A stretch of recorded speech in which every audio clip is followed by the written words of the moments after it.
I think he was about 16 or 17. He was no, actually he was 17 because he had just graduated high school.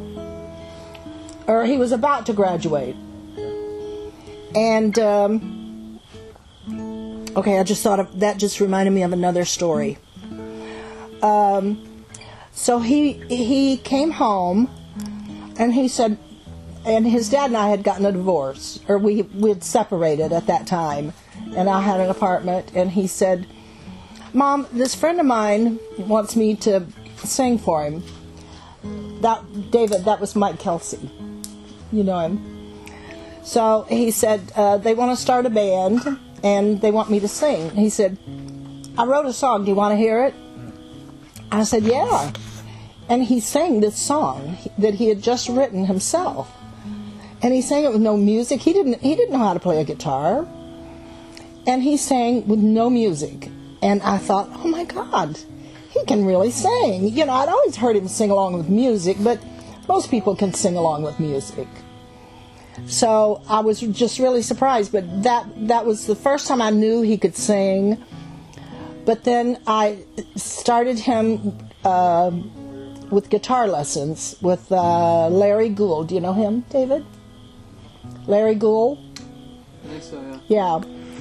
Yeah. So I sent him to Larry Gould for guitar lessons. That's the one that taught Mike how to play. Because they don't teach them the chords. They just teach them, he teaches them the song that they want to learn. Right. Okay?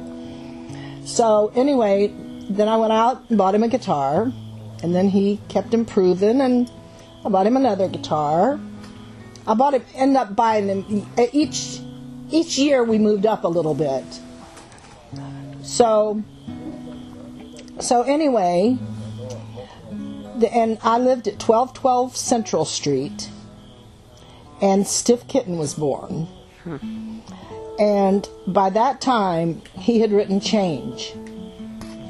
And I was in the house, it was in the summer, and I had the windows raised, and he was sitting on the front porch, and he was just learning to play guitar. And I heard him playing Change and singing it, and I thought, oh my God, he is really good. And that's when I knew he really could do something. But a guy that used to work at CW Dandy's, he was the DJ, and he was also, he knew so much about music, and he was a biochemist at IU. And so he did the DJ part, spinning the records, whatever you call it. Anyway, so I talked him into going with me to one of the Styff Kytten shows and watching Shannon, and he said, Nell, he can make it. So I thought, okay, coming from him, he's an intelligent person, he knows a lot about music, and I thought, coming from him, that was something I never really forgot.